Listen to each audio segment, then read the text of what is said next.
Welcome back to Uncovered. We are super excited to be back in the new year now. This is our first recording for this year, 2022. Well, we're actually recording it on New Year's Eve. What a way to go out. I know. And we have a very special guest. We have Marlo joining us all the way from Hawaii. How exciting. Thanks for joining us, Marlo. Thank you. I forgot that you are already on New Year's Eve. So now we got to make this a really good time because I'm still on the 30th. Yeah, we should have had champagne. Yeah, so Marlo's actually out. We can still do that. Have you got some? No, I actually don't.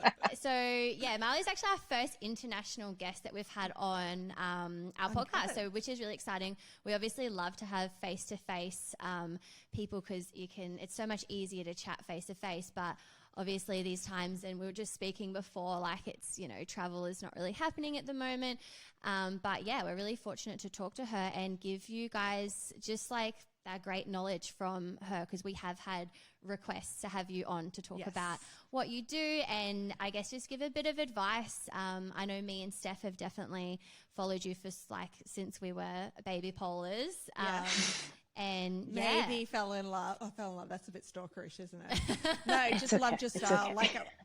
Since I took your class. I get that. I'm pretty sure I took one of your workshops in obviously the Gold Coast and maybe even Pole Expo in Vegas. I went to Vegas before that shut down too. Mm-hmm. Not shut down, but Pole Expo, because Pole Expo no longer exists. So and I guess getting to know a little bit more about you and how people can incorporate the sort of style that you do into their pole journeys as well. Because you're definitely I would say I don't know, I think when I think about Marlo, and for those listening, if you haven't met Marlo, you need to totally stalk her, but it's all flow. And it's a little bit different style of pole. It's not, there's so many different styles, but you're definitely well and truly known for your flow. Mm. And we have so many listeners from different countries as well. And I know a lot of Australian listeners have, just been exposed to the Australian style. So it is very different. So Marlo, do you want to tell us a little bit about what flow means to you, I guess, or how you would describe it? I would love to. And I'm going to do it while fighting mosquitoes because I do see them around me. So we have mosquito hunting while talking about flow, which I think is perhaps just the embodiment of what is flowing with incorporated in it. Right. So for those I feel far more comfortable now that I'm see this waving my mosquito wand. You guys will just have to check out the YouTube in your natural habitat.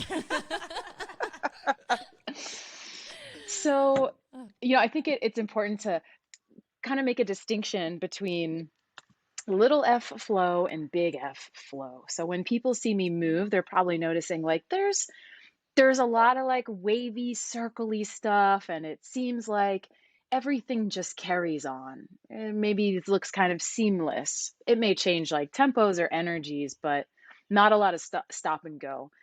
So that flow as a quality of movement is certainly something that has always attracted me and excited me since I was a child. I've been dancing since I was quite young, but I was always drawn to the things that were really swooshy. If it's swooshed, I wanted to do it. And capital F flow is related to flow state, which is a unique phenomenon, being in the zone, a flow zone. And I base my teaching and the way I compose classes and class exercises around the ingredients that make it more likely that someone can begin to access flow states when they move. So to access a flow state, it could be done in many different many different movement qualities or styles of movement. You don't have to move the way I'm moving by any means to access it, but certainly having more tools to move continuously makes it a lot easier to then access this state. So those are the little F flow, the big F flow, and how I integrate them into my work. Yeah. I love how you've used having a business background. They use the word flow gets thrown around, and getting into flow state gets thrown around. Thrown around. I've got flow in the mind. Thrown around so much. So I love how you've actually been able to incorporate that type of a thing into dance. But you said you've been dancing since you were a child. How did you get into dance? And then how did you get into pole? And how did you bring those two worlds together? Yes, as far as starting as a child, who knows? I was probably 5 and maybe I expressed interest. Somehow I ended up in dance classes and was a little bit on and off when I was a younger child because I actually didn't like the classes often. I would see what other classes were doing and they were doing something cool like dancing to Pump Up the Jam. And my class was dancing to Grease Lightning. And I was like, this is not what I want. I don't want to dance to you know, old musical songs. I want this cool hip hop pop stuff that's, was very hot at the time. Do you remember Pump Up the Jam? You remember that song? Yeah. Yes. Yeah. Yes. Pump I up was the like, I'm jam, not a good pump singer. it up. Yeah, I mean the other class was dancing to that song, and I was just rife with jealousy that I wasn't doing the cool dancing, so I quit. But then I found my way back into dance after some period of time off because I was still always doing it, always inviting people over to my house from my neighborhood and going, we're doing a piece, we're doing a performance. Here's what you're doing. Here are your outfits. Orchestrating neighborhood shows was something I was always doing. So in some senses, my teaching began, before I was 10 years old. At 5. And then, right. Dance, I just continued dancing and became professional, which basically means that I was at least getting paid to perform in dance in usually like commercial context. So, I doing know I did like see on GM your motors, like or Ford. Mhm. Yeah, I seen on your page that you've danced with like Diddy and Nelly, and you've done ads for the W, and you've got a whole big like thing of credits of like professional dancers that you've obviously done, which is one thing I didn't know about you until I was reading your page the other day. I was like, that's pretty impressive. Oh, yeah, that was, pre-poll changing everything. I was in that world. You have an agent, you go to auditions, lived in New York City at that time. I also lived in Miami where I went to school, so I danced for many Latin music industry artists, cast dancers from Miami, and then lived in New York. And as far as pole, a friend mentioned that she took a pole class, and I felt that sounded very intriguing. I had to go do it. I went to go do it. Did not like the class that I was in so much, but I just felt like this immense potential and desire to explore beyond what we were doing in the classroom. So I got a pole, started playing obsessively, and that was about 15 years ago. So for perspective, this is before Instagram had video. This is really before people were even putting video on Facebook. So if you were wanting some inspiration, you were either learning from somebody in person or you would scour YouTube for grainy videos from strip clubs, which is what I did, for the most part. There actually were like maybe the first Australian comp was like uploaded at that point, but barely, Nice. barely. Yeah, wow. So yeah, I mean, I am so glad that I started without having so much influence available. And it felt And I can very imagine free. without the influence, there isn't the pressure necessarily to like follow. We have like Russian and flow and Australian and all these different types of dance styles incorporated in pole now, and there's no pressure to go in a particular way, I guess. And because probably there weren't too many pole comps.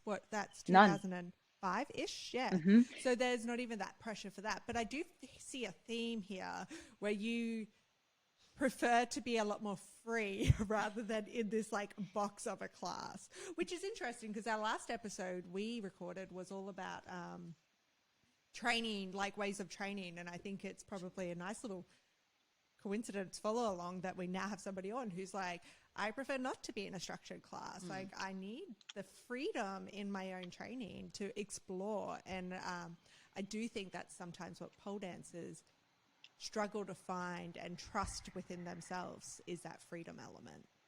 Certainly. Yeah, I don't have a distaste for structure. Sometimes people when they've seen me in the gym or something lifting weights, they're perplexed, like, "What?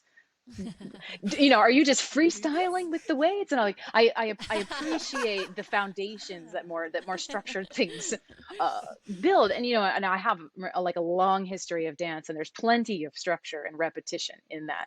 Yeah. But what really fires me up is the what else can I do with this? What connections can I make here that haven't been made, by me before? What have I not thought of? Like that's where the fire is for me. Um, Mm. so yes, when I started, was wonderful because I could just play and explore, and I didn't feel like I needed to follow a particular path. At that time, there had not yet been any competitions in the United States outside of strip clubs. So the first competition that happened, USPDF, was several years after that. Did you feel at that point that you had was there any pressure then to compete? I wanted to, and I did in some of my earlier years. That felt Yeah. really exciting. And, soon after I started, I just felt and said with far more conviction than I normally say about anything, I want to be one of the best in the world at this. Like, I'm not the kind of person who makes those proclamations, especially something that big. But I just did, I knew at that point, like, I want to be one of the best at this. And not knowing really what that meant or how it would come together.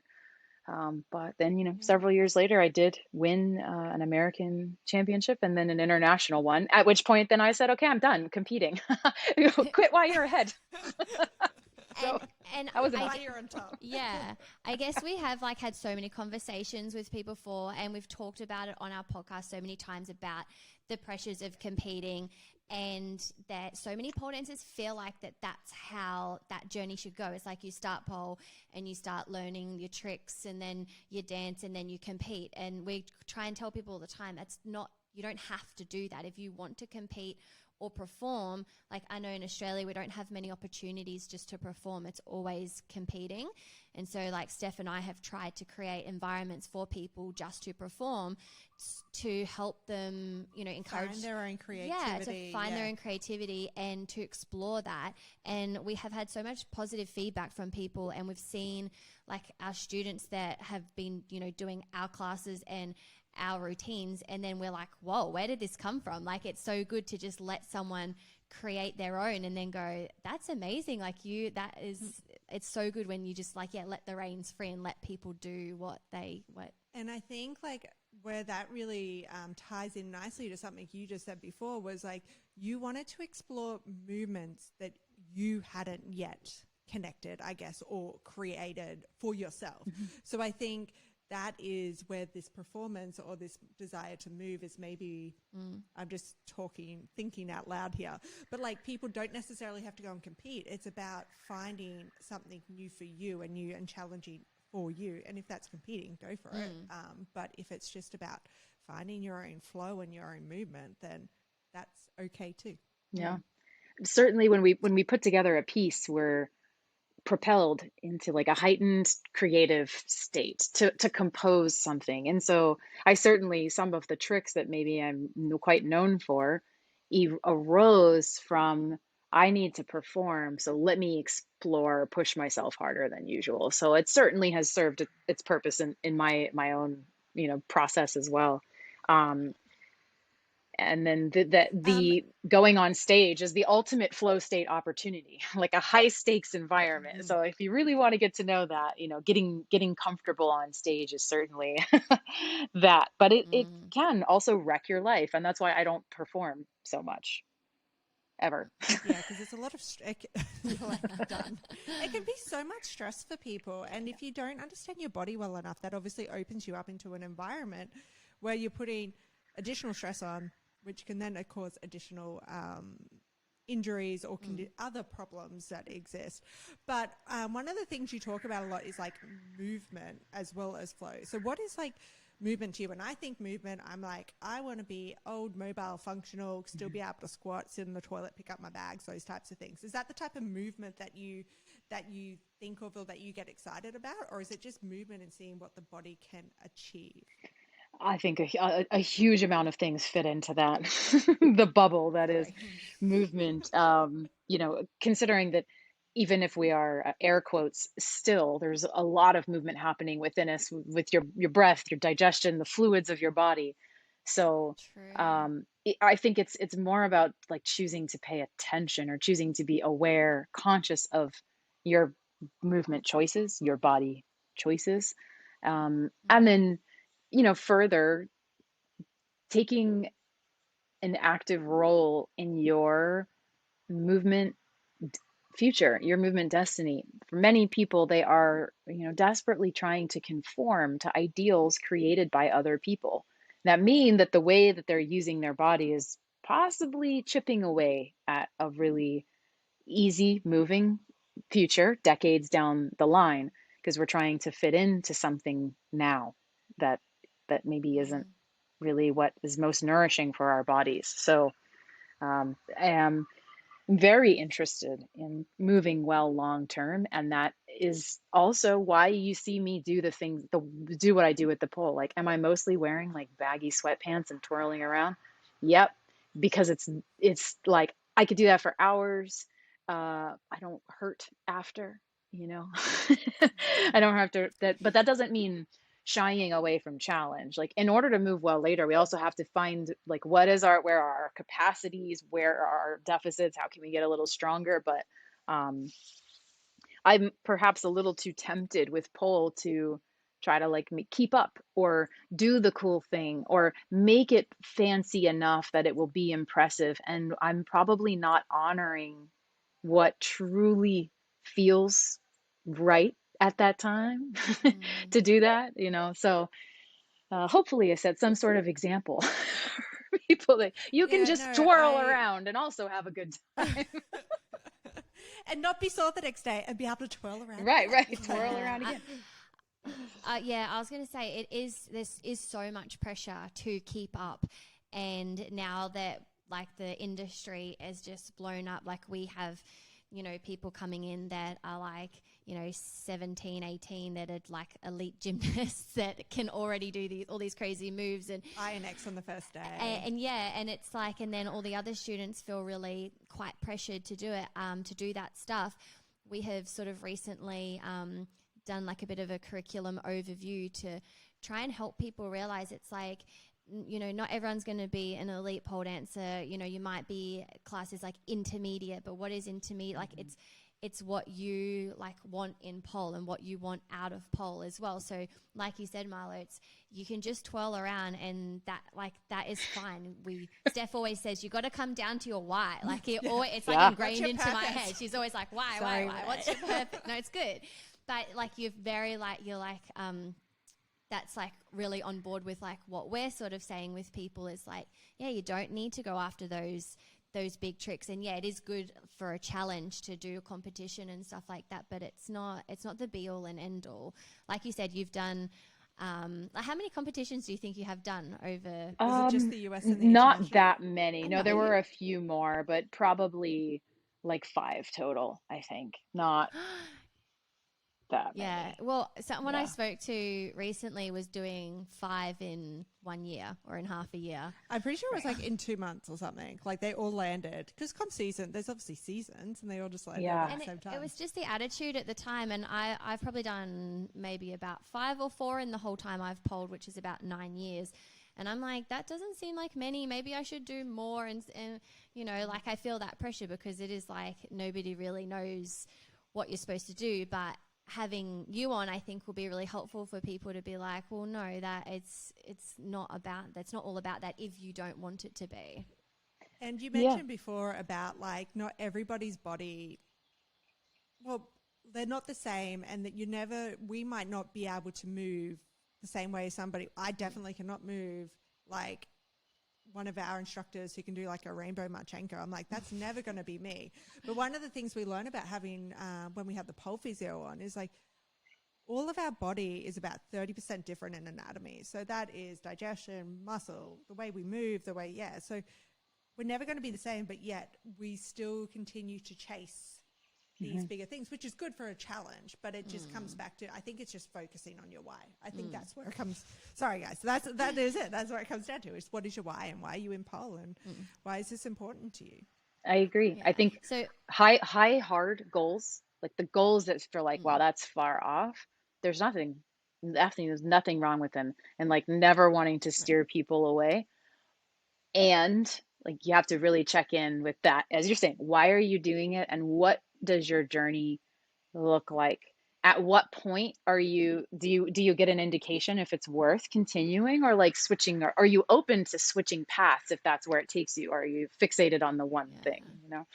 And also Yeah. certain pursuits are more aligned with bodily integrity or like long-term joint health than Mm, others. So not all goals are on the same level when it comes to mm, like, is this a good idea for long-term movement health? yeah, They're they're definitely. different, right? Depending on what it is that Yeah. you're aspiring for. So um, those are So, important so what would you considerations. say? Yeah. What would you say? Do you have? What are your goals? Do you have goals right now in terms of pole or movement, um, physically? Um, Not so much, because as I often am like changing locations. It's been, everything's gotten Yeah. like pew, tossed in the Yeah. air. Also, yeah, I think what you save on Instagram is a good indication of what is important to you. And I certainly save, a lot of like floor acrobatics, more swirl, like things that are involved, like just getting on your hands, doing something swirly with your legs, landing on your feet. And I really enjoy the intersection of like these low flow acrobatics and pole. Not a lot of people Mm, play there. There's a number of reasons. You have to have a lot of space around a pole. So a lot of studios, like, it's not possible. You have to have um well, I was gonna say feet, but like I honestly think like you need 3 meters or more of clearance around a pole in order to really trust what you're about to do. And that's just like a rare a rare setup. yeah. But I love Yeah. exploring in that area. So um, there's that. I have a couple injuries that, like that have been there for a while, and I tore my labrum in my hip a little over a year ago. Like my leg literally got stuck on the pole on a hot day, and I twisted out and had like a pretty severe hip injury. So it's really changed also like how I move, changed priorities, um, and Mm, recovering that, or at least feeling like I'm on a continual upslope with my hip is a priority. Yeah. Yeah, 100%. And like the injuries obviously also put you into perspective, don't they? To be like, what am I chasing? And Yeah. like how much effort you put into, and I purely speak from experience, how much effort you put into recovering that injury to go back on to track on those goals kind mm, of gives you an indication of how badly you want those goals. Yeah. But I would love to like shift from the goals to, you talked about big F. Hmm. So big flow. Could And be that is many things. obviously Yeah. big F. Yeah. Well, I'm like, when I said that, I'm like, this could go real bad. Stay what you need to say here. So obviously when I think about big flow state and I'm working and I obviously get in this environment of like, I've got the skills, but I've also got the creative energy and they meet. Hmm. And so it gets me into this zone where I'm literally at my desk for hours creating or building or exploring. I love problem solving. I love strategy. So I could be there for ages. So how does that then convert into like a dance? Is that one, what you think, how you interpret flow state? And Yeah. two, how does that come into dance or pole?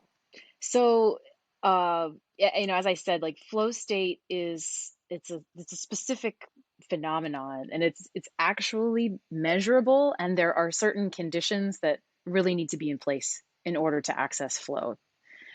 Mihai Csikszentmihalyi is like kind of known as the father of flow. He wrote the initial studies on flow. Not that flow states are new by any means. It's probably been around for as long as human ancestors have, or culture has, but um, his studies like 1960s and on really laid the groundwork for what's continued to be like a big area of research. So uh, some of the conditions for flow is that we have to have really clear goals, but they have to be like in the moment goals. So for example, like I'm going to dance for this whole song, and I'm focused on making circles with my body and stretching fully. So I'm going to make it through this song, and here are the things that I'm going to do during this song. Or I'm going to dance for this whole song, and I'm going to just finish, like focus on fully executing everything a little bit further than I ever have before. So that's a clear in the moment goal, not a goal that's like who I want to be later on, something that's not here right now.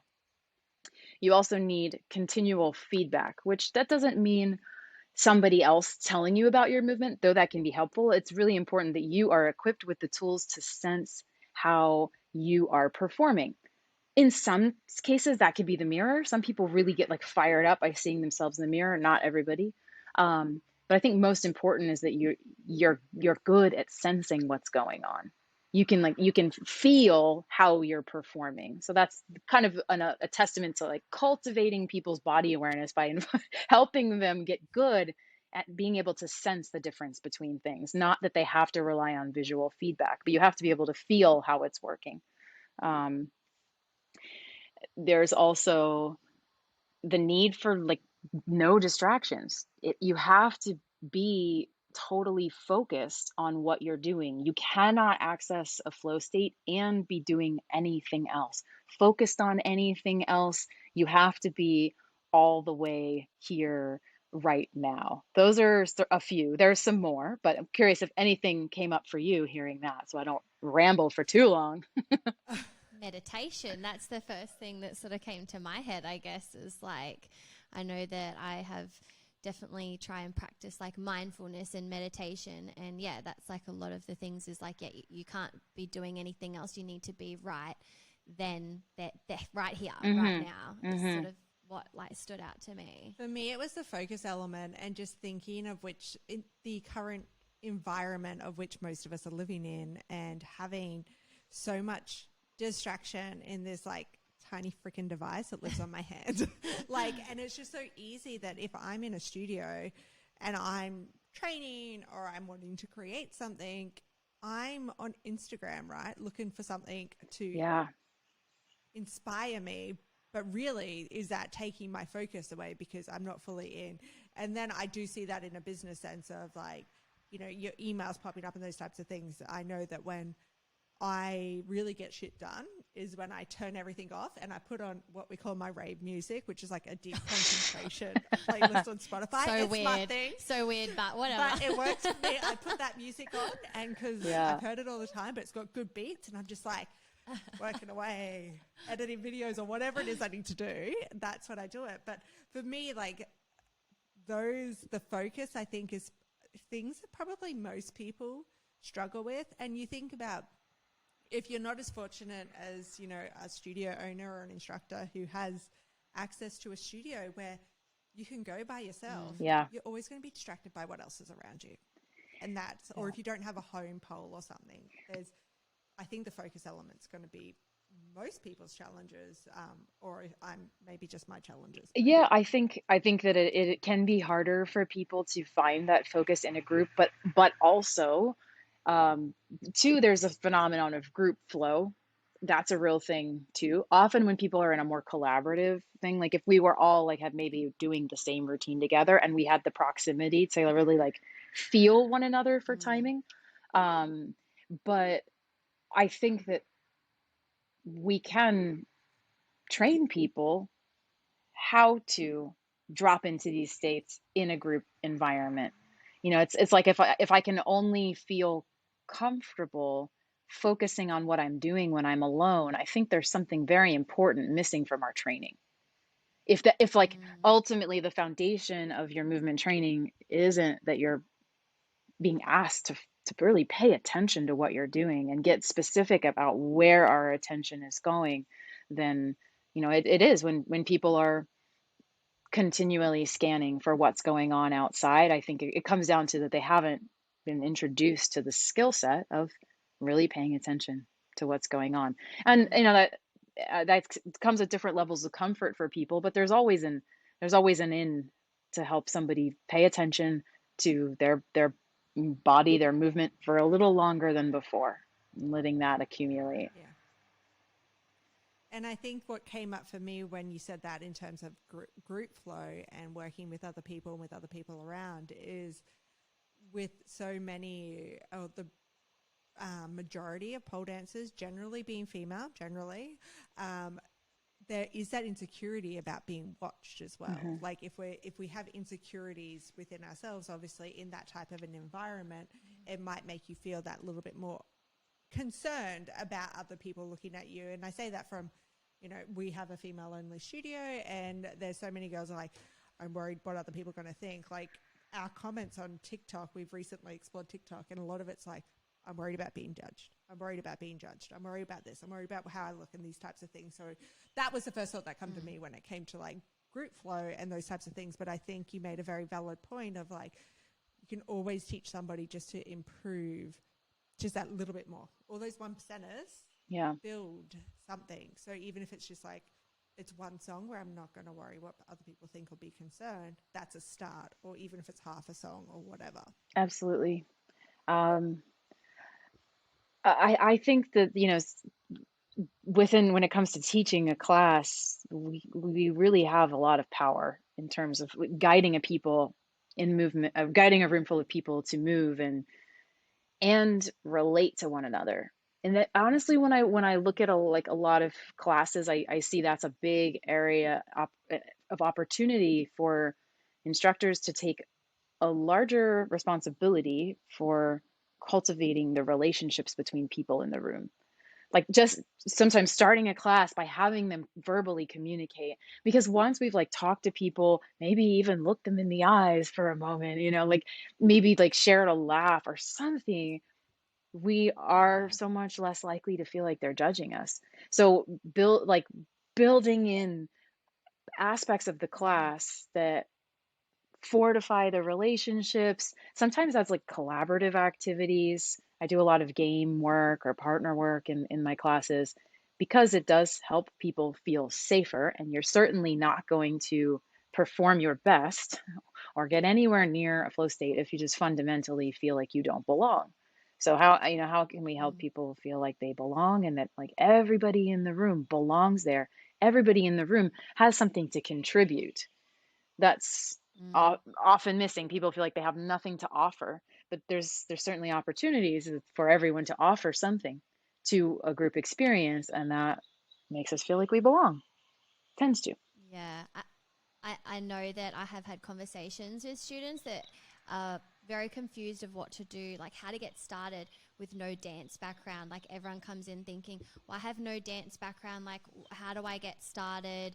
Like, what do I do? Like, what sort of advice would you give to someone that wanted to start doing, like, saw your movements and was like, I would love to do that, but I have no dance background. I don't know what to do. I don't know how to. You were saying before some of the goals for the session, like creating circles and that sort of stuff. Would that be along the lines of what you would ask people to try? Yeah, one of the places I always direct people's attention first when they're interested in being more fluid is really getting getting really good at knowing how you're contacting the floor and how you're contacting the pole.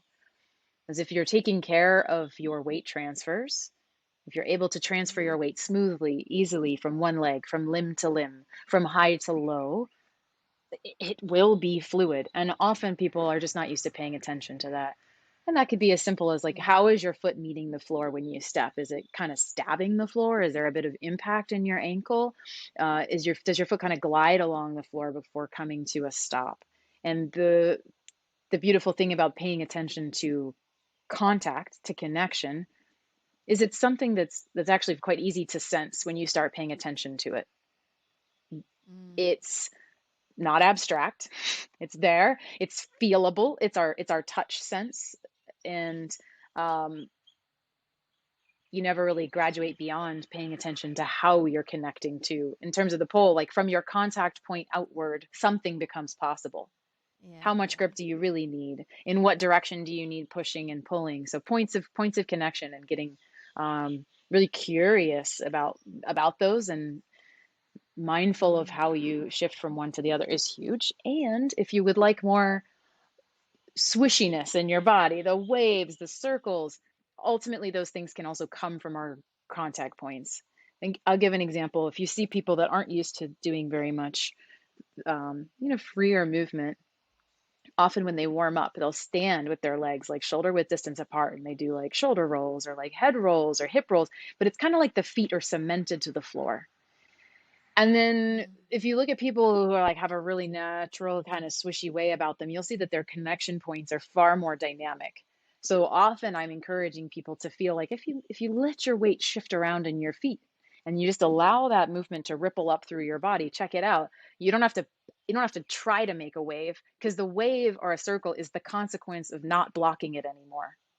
When your contact points are like slipping and sliding and we relax, oh wow, it travels all the way through our whole body, unless we're blocking it. I'm just like sitting here feeling like, I'm like, oh yeah, to unleash it. Everybody listening right now, rock them. Rock those contact points. Everyone's got to be in their cars. Yeah, right. Rock it. Driving, just That's like it. If you're in your car, guys, please be safe. That's it. But the biggest thing that's comes out there is mindfulness, right? Like, you're being so mindful of what your body is doing, where the weight is, and I think maybe less polos would happen then. maybe less polos would happen. But yeah, that's what I guess screams out for me is being mindful, and what you said was like when you start feeling it, your body starts relaxing, and this is what mindfulness is, right? And it makes you more aware. But also there was something in there that you said about when you start paying attention, you start feeling more things. And I was listening to this book by Mel Robbins, who's a motivational speaker, The High Five Habit. And one of the things she said is to start off with, you have to activate your RSA, which is like this sleeve that sits over your brain. This is the way she explained it. But it's like, when you want to get a new car and you're like, I've never seen that car before, like nobody has it. And then all of a sudden you start seeing it everywhere. It's like you become aware of what your body is doing, so you start feeling it everywhere. I think it like translates similarly. So I guess it's activating those parts of the brain to be more mindful and more aware. Definitely. Of the body. Like, which is ultimately like, let's pay attention to something narrow. Like, let's narrow our focus, right? Whether we're watching your breath, watching your contact points, watching the movement of your spine, we've narrowed our focus to something, and then you're able to notice your habits of movement, your habits of thought, your emotional patterns that come up while you're moving, and come back to it. So if I'm moving and I catch myself going like, oh, I have a feeling in my body that feels closed in my guts because I think I'm doing something shit. You like, what does it feel like in your body when you think that there's something inadequate about how you're moving, and you're able to notice that and go like, okay, carry on. So you're able to make observations about the patterns that come up and continue to move anyway. And that really is this juncture of mindful movement. We have the ability to be the mover and the watcher of the mover, the thinker, the watcher of the thoughts. And those often those practices are done in stillness, but there's no reason that they have to be whatsoever. Yeah, I was just about to say it's so much more than just pole dancing or just dancing in general. Like, I guess your whole approach to it. Would you say that every single time that you do pole, or I guess what I'm sort of feeling is like you're very mindful in life in how you move in general. So it's like, for me at first I was thinking like what our listeners would think, or how would we get into that state of, like when you first like go to a class, it's like, okay, now I'm going to be mindful, but it's not really like you turn it on and off, is it? It's kind of like you want to have some sort of awareness there all the time. But would you say every time you pole, you would be trying to think about that connection? No, I mean, I dip in and out of it just like anyone will, but I think I've certainly cultivated the skills to notice what's going on and have choices. I have more choices because I've practiced different ways of responding to it. I perhaps have tools to shake it up when things start going feeling. I know, like, all right, I know what kind of song will just get me back in a jollier zone. So yeah, Yeah. it's a And practice. would you say in term trying to incorporate this also for like pole tricks? Because you like your Instagram is anything you do, whether it's low flow tricks or anything, it all just seems like it just there's a never ending. It's not like, oh, you do this trick, pose, move on to the next trick and pose. So how would people then start to really try and take that mindset and incorporate it into actual like pole tricks, as well as just because people are either like, oh, it's like tricks or Yeah, dance, but like trying to incorporate them together. sure. So I think when we're working on a skill that's still a bit out of reach, it's certainly good to drill it, to go like, okay, let's try it several times in a row, Yeah. but with full attention. And I'll be honest, most of the time, if somebody, let's use inverting for an example, and we've just, we just, maybe we did it and then it went better, it's improved. And then the next couple times that somebody does it, it's falling apart. And I'll say, like, tell me where your attention is. What are you paying attention to? And often people be like, I don't even know. And like that's a red flag. If you don't know what you're paying attention to, it is no wonder that it's inconsistent, it's deteriorating. Of course, earlier phases of learning, movement is inconsistent, Yeah. but often it's because of Yeah. our ability to pay attention, or our ability to shift our attention to what matters in that moment. There's many things we could pay attention to that'll have probably a positive effect, and there's certainly lots of things we can pay attention to that will have a negative effect Yeah. on the movement. So when working on a skill, if you're drilling it, I think I would like to envision somebody who's about to perform at a really high level. You can envision somebody who's like track athlete getting ready, and the gymnast before they perform. I don't care if you're home in your living room, but get in that mode. They're like shaking it out and like patting their body, and all these like gestures that they're doing, the way that they're shifting their breath. They know that that's them getting ready and getting focused, narrowing their attention to what they're about to do. And so it has a it has a positive outcome on our performance. But then once we have something, at least it's like it's working well enough. I like to, yes and skill work. So yes and is a concept that comes from improv comedy, where kind of no matter what goes down, I'm going to take it and embellish on it rather than shut it down. So if I do let's just say a fan kick, because it's a simple example that many people know. Let's say I'm like fan kick and I don't like how I landed. I have a choice to stop because I didn't like how I landed. I have a choice to notice how I landed and continue to move anyway. And sometimes I'll tell people like 4 slow counts or 8 counts. You have to keep moving no matter how you land, no matter how you land. So that's a practice of just letting the energy from what you've just done carry on into something else. There's always some sort of downward or spiraling energy there. Um, and even if it is a lot of downward energy, you might then find a way to use that as a rebound.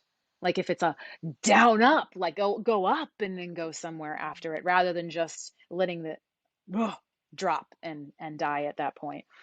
So that's one. And then another exercise that I really like, if I'll say handsprings. If we're practicing handsprings, I could say this whole song.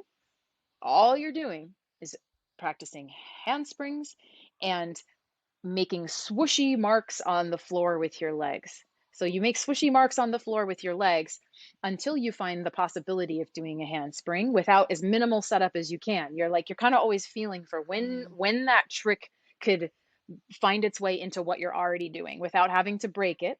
You do the handspring, and as soon as you land, as you're landing, you're thinking swishy leg, swishy leg. So we're like combine 2 elements, and you just keep drilling a skill. And the idea is that you're going to approach it from many different angles. You'll discover many different exits, and it's working on a Love principle it. of movement called variability, which is your ability to pull something off despite vastly different entrances and exits, and across the board, proficient movers, high level movers have way more variability. Like they can pull something off despite the really weird entrance, or like despite the exit getting all wonky, they still make it work.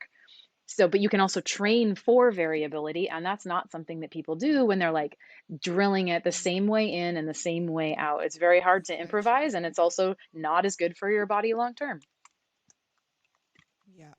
I was just like, that was a little bit of a mind blow moment. I was just like, that is such a like, Yeah, it was. all I can think is like, imagine, I feel like pole dancers, if like you're a little bit like me and probably Renee, if you don't have the dance background, the gymnastic background, you come in and you do this drilling of the tricks because you want to achieve the tricks, and that's normally what motivates you to start off with.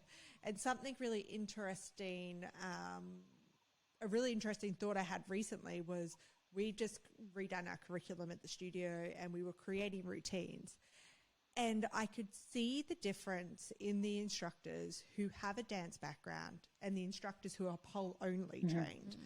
And I feel like this is something that you could incorporate into your classes or your things where people would get more of that. And I'm going to use the word flow because I think it's what it is more of that flow, rather than I feel like pole dancers who maybe have only trained pole and not really gone too far out have a much more rigid movement. Definitely. Sorry, I'm just processing. Yes, definitely. I mean, they were my out loud thoughts. yeah, definitely. I mean, I would encourage anyone, like if you're teaching conditioning, it's still a good idea to help people be able to enter and exit things from many different angles, because you're taxing the body in a wider variety of ways, which is less likelihood of overuse injuries, greater capacity overall, and you just happen to be conditioning for actually dancing. When you are just doing exercises, you're building a foundation that will be useful in the process of dancing, but it's not as directly relevant. So yeah, it doesn't matter what kind of class it is. You can totally apply these concepts. And as you said, you need zero dance background whatsoever. You just need to make the agreement with yourself that you're going to try. And I think the fact of is a lot of people think, oh, I did that wrong, or, there's not really a wrong way. Obviously you don't want to injure yourself, but it's movement. Like your movement is just endless, I guess. So it doesn't matter how you get into something or how you go about it. There's no wrong way of dancing, really. No. It's just, I guess, with the competitions and stuff, they have criterias, and if you needed to, match that for some reason, but you can always still put your own sort of style into it, your own finesse, and I think, and people don't do that enough. I definitely feel like, even after talking to you now, I'm so excited. We've just had 2 weeks. Opened our eyes. We've had 2 weeks break, and we're just about to head back to the studio on the 3rd. And I haven't done any pole. Actually, no, I did do one session of pole, but I wanted to take a break because I'm like, nah, my body needs a break. Mentally, I just want to I went away, camping and stuff. And so I was like, spend the time with the family. And now just talking to you, I'm like, oh, I've just got so much extra energy for this now. Maybe this is a great first episode of the year. You're going to motivate our listeners. Yeah. Get in and flow. Yeah. I mean, I think I'm big on, we need to have access to like joy, curiosity, something when we're training, or else you won't, sure, some people do stick with things that feel like a tumultuous relationship. There's a little bit more of I think that's what often with competition training, we I have to go do this, but it feels kind of, I don't know, sour. It feels sour. But we need that. We need that access. So it is possible to work on a goal and play at the same time. Yeah. I agree. And I think the really important message just in general from this episode is that it doesn't have to be, I'm going to use the word structured. Structure, we've already discussed structure is important, but even in the movements and the entries and exits, they don't have to be structured, and they don't, as long as they're safe, I think that. And you're not falling out of it. Yeah, and you're not falling, you're controlling in some element, and it's the right thing for your body, then it's okay. And I think intention, I think having intention behind the movement. And I would definitely challenge our listeners to explore more of this, because I think they would, one, it unlocks an element of mindset, which is very helpful for you mentally, but also for your body. So you have started Flow Movement. Do you want to tell us a little bit what Flow Movement is all about? If I knew, I would tell you. No, well, I mean, it's certainly about what we've been talking about. But Yeah. it is kind of the umbrella name for these different things that I offer, which is the flow work, flowability work, which is more like ways of moving that aren't with the pole or are not necessarily the floor, and then the pole flow thing. So yeah, it's kind of the overall umbrella for all the things that I offer. So do you have, is it like classes on demand? Like, is there like private training with you? Like, what sort of services for people? There's a lot of online courses and programs at this point, and that's pretty much all that there is at this point. In the before times, there were lots of in-person events, but not now. So yes, many courses and workshops on my website that already exist, but then next year there'll be more things if you want to attend live on Zoom as well. Yeah. That's exciting. There was one thing you said there that I wanted to, you said like how you can move without the pole or without the floor. Isn't it funny? Like, so many pole dancers are like, you take the pole away, I don't know how to dance. Like, I only know how to dance if I've got this thing here. Yeah. To work on that. Yeah, because there's been in Queensland anyway, there's been this business started called Heels by Mishka, and it's, we call it Muggle people heels, and just dancing without a pole. And so many pole dancers I've seen on Instagram go take these classes, and they're on their stories normally with the line, I don't know how to move without a pole. So this is them exploring, I guess, new movement. But yeah, it's hard when you take away your comfort post. but you can learn. You can learn. You can learn. And that's why we're all here. So thank you so much for today, Marlo. I think my the biggest takeaway I think I took from it was the instructors, your comment there. I thought that was very powerful about being able to build the relationships in classes. Definitely one thing I'll be telling I'll be telling my instructors to listen to, because I think, we do, as instructors, we have that power. But I think also as people in classes, like, we also are empowered, unless you don't want to talk to anyone when you go to class. And some people like that, and that's cool. But we're all empowered to make those relationships, to create safer environments so we can learn to flow. Yeah, I think, there's warm up, but like icebreaker things, like what can we do to break the ice and to continue to get people to get to know one another in the room is certainly important. Yes. So where can people find you? Mostly the Instagram, Marlo Fisken, and flowmovement.net is my website that has all the courses. Yes, I was looking at a few of them and I was intrigued. I'm like, maybe when I get back to the studio. Maybe I just need to go over January first, and then I'll think about it. We'll go through January. But anyway, thank you so much for taking your time out today to chat with us. We had such a great time. And I don't think there was too much mosquito. No, they probably just sucked my blood the whole time. I was engrossed in our conversation and I didn't notice. I'll be itching all day. You gotta walk out with all these lumps. Right. Yeah. Guys, if you're loving Uncovered, please come hang out with us on Instagram. We'll be talking about flow all week. And feel free to check us out on YouTube if you wanted to see some of that earlier mosquito fly squatting flow movement, or us just moving around as we chat. Yeah, new program, mosquito swatting. There you go. All right, guys, until next time, we'll see you soon. Thank you. I'll wait to you.